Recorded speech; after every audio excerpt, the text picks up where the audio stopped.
Guys अस्सलाम वालेकुम। कैसे हैं आप लोग? उम्मीद है आप लोग फिट होंगे, ज़बरदस्त होंगे, मज़े में होंगे, बढ़िया होंगे और बढ़िया तरीके से हमारे रिएक्शंस को एंजॉय कर रहे मेरा नाम है होंगे। तलहा। इसमें मोहसिन तो गाइस गाइस रमन सागर जी की श्री कृष्णा एपिसोड नंबर 14 का पार्ट नंबर 2 लेकर आ चुके जो हैं गाइस लास्ट एपिसोड थी वो बहुत ही इंटरेस्टिंग, जो कमाल की लास्ट पार्ट था एपिसोड वो थी यार तलहा कमाल था भाई। यार।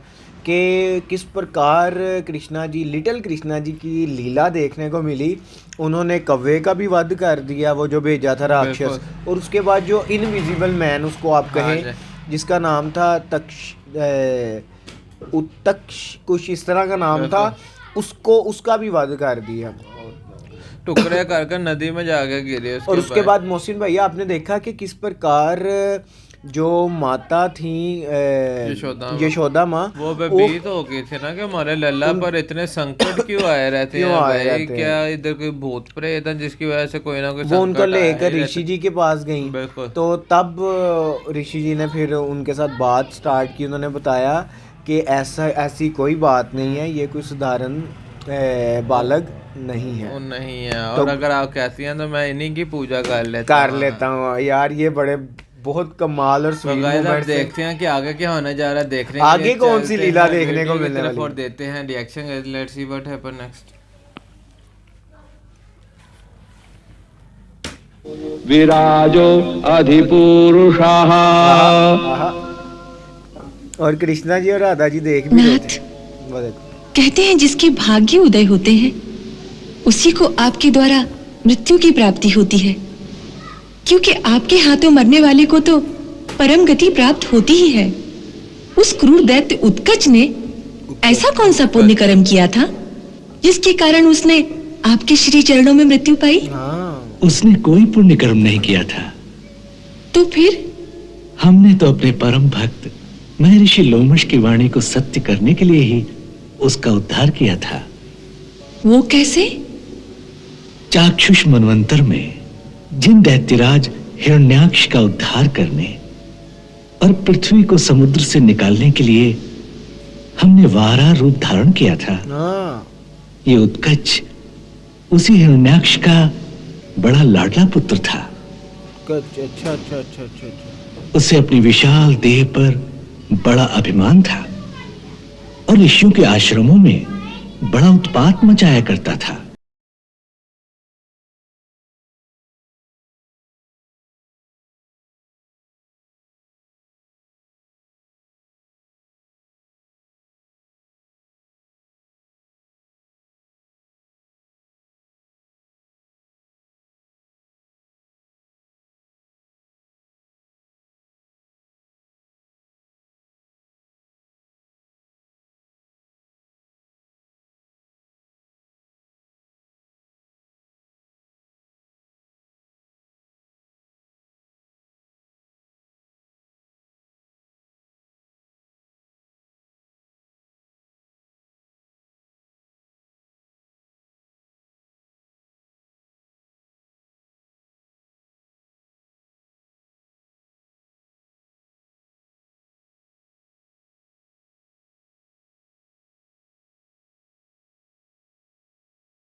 वायु शरीर के साथ ही व्यवस्थ मनवंतर के 28वें द्वापर युग तक भटकता रहेगा।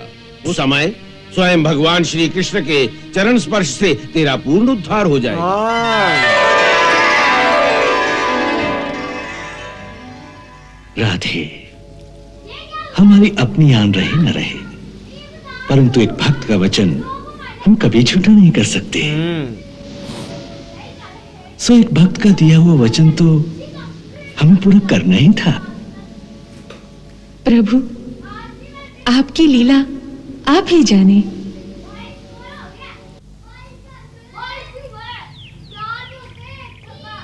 मैंने आपको ये सूचना देने के लिए यहाँ बुलाया है कि महामुनि गर्ग हमारे महायज्ञ की पूर्ण आहुति के समय यहाँ आशीर्वाद देने पधारेंगे। अच्छा। हमारी इच्छा है कि उस समय वे देवी रोहिणी के पुत्र का नामकरण संस्कार भी कर दें। अच्छा। तो अच्छा होगा। अभी नामकरण नहीं हुआ मोहसिन भाई। वो यादवों के कुलगुरु हैं, इसलिए ये शुभ कार्य उन्हीं के हाथों संपन्न हो जाए तो अति उत्तम होगा।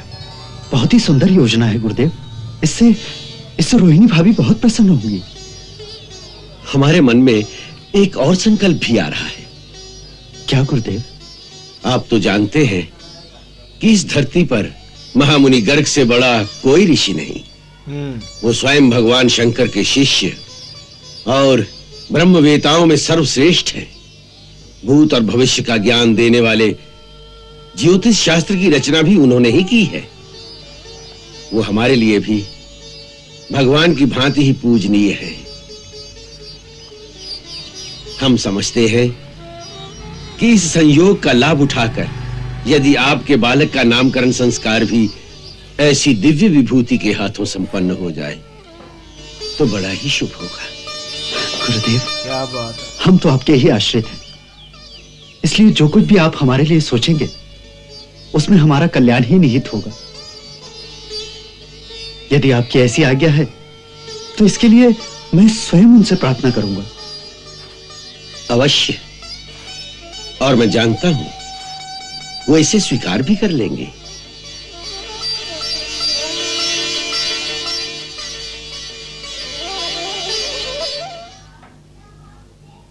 यशोदा, यशोदा, भाभी,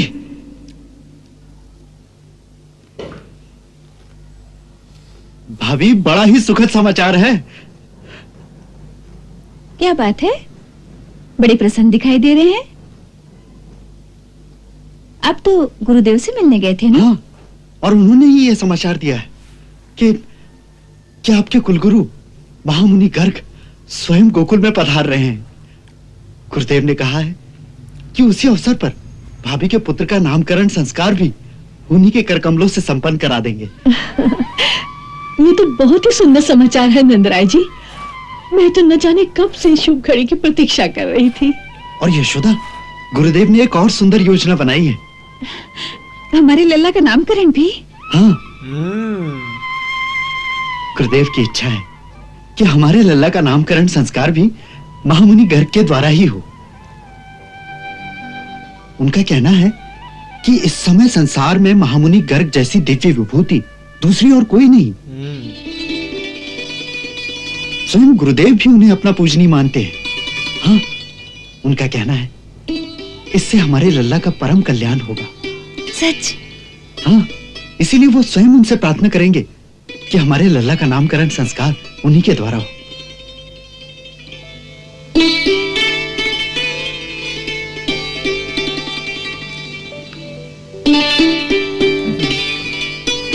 अरे लल्ला, तू कितना भाग्यवान है रे। अपने दाऊ के साथ तेरा भी संस्कार यादव कुल के राजगुरु के हाथों से होगा। नंदराय जी, इस अवसर पर उत्सव तो दोहरा होगा ना? नहीं भाभी, उत्सव के लिए गुरुदेव ने मना कर दिया है। क्यों?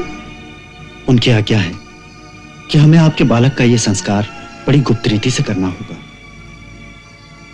उनकी सूचना अनुसार कंस अभी भी पूरी तरह निश्चिंत नहीं हुआ। उसके मन में संदेह है कि देव की भाभी की 8वीं संतान कन्या नहीं हो सकती थी। अवश्य ही वसुदेव जी ने उसे छल से कहीं और भेज दिया है। उसी की खोज में उसके गुप्तचर गांव-गांव में घूम रहे हैं। यदि उसे यह पता चल जाए कि यादवों के कुलगुरु द्वारा किसी बालक का कोई संस्कार किया गया है, तो वो उसे ही देव की भाभी की 8वीं संतान समझ लेगा, जिससे उस बालक पर बड़ा भारी संकट आ सकता है।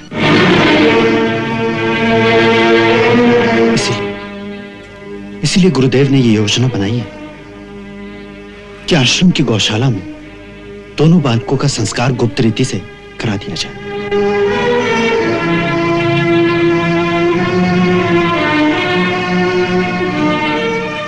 हे भगवान, हे प्रभु, तू ही हम सबकी रक्षा करने वाला है। हे देवी माता, तूने ही मेरी गोद भरने का आशीर्वाद दिया था। अब तू ही हम सबकी रक्षा करना।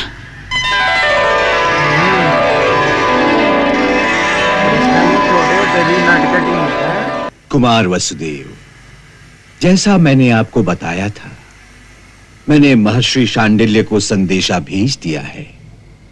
उसके अनुसार उन्होंने एक यज्ञ का अनुष्ठान करके हमें उसमें सम्मिलित होने के लिए न्योता भेज दिया है। इस प्रकार हमारे गोकुल जाने से कंस को किसी प्रकार का संदेह नहीं होगा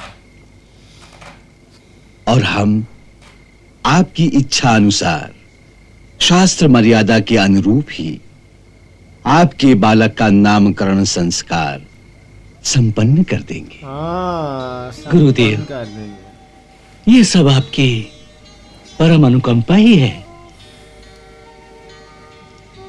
गुरुदेव, मेरे पुत्र को मेरी ओर से भी दीर्घायु होने का आशीर्वाद अवश्य दीजिएगा।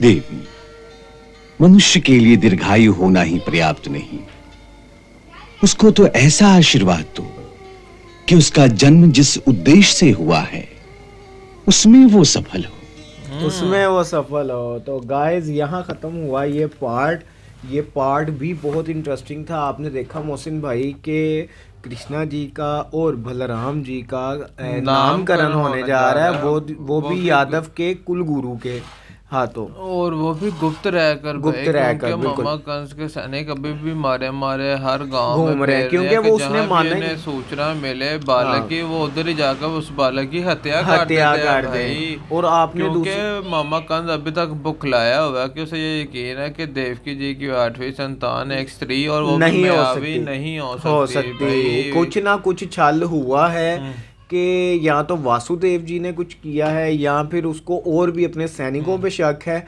वो इसी चक्कर में, इसलिए अब कृष्णा जी और बलराम जी का नाम जो है, नामकरण जो है, वो गुप्त रहकर किया जाएगा।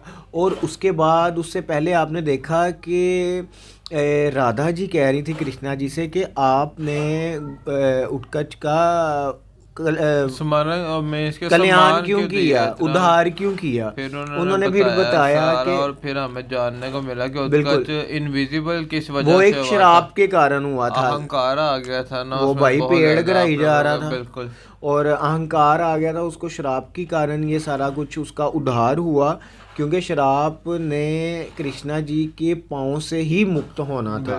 और वो अंतिम समय में ही होना था, पहले नहीं हो सकता था। यार, क्या कमाल की सीरीज जा रही है मोहसिन भाई। इसमें एक एक डिटेल देखने को मिल रही है और बहुत प्यारे तरीके से वाज़ेह इसको दिखाया गया और बनाया गया। अगर आपको इस पार्ट पर हमारा रिएक्शन अच्छा लगा तो इस वीडियो को ज़्यादा से ज़्यादा लाइक कीजिएगा, शेयर कीजिएगा, कमेंट कीजिएगा, और ज़्यादा से ज़्यादा लोग हमारे चैनल को सब्सक्राइब कीजिएगा, ताकि बहुत से लोग हमारे इन वीडियोस पे रिएक्शन से एंटरटेन हो सके और हमें ज़्यादा से ज़्यादा गाइड कर सके। तो गाइस, मिलते हैं नेक्स्ट वीडियो नेक्स्ट पार्ट के साथ। Love you India. Bye bye.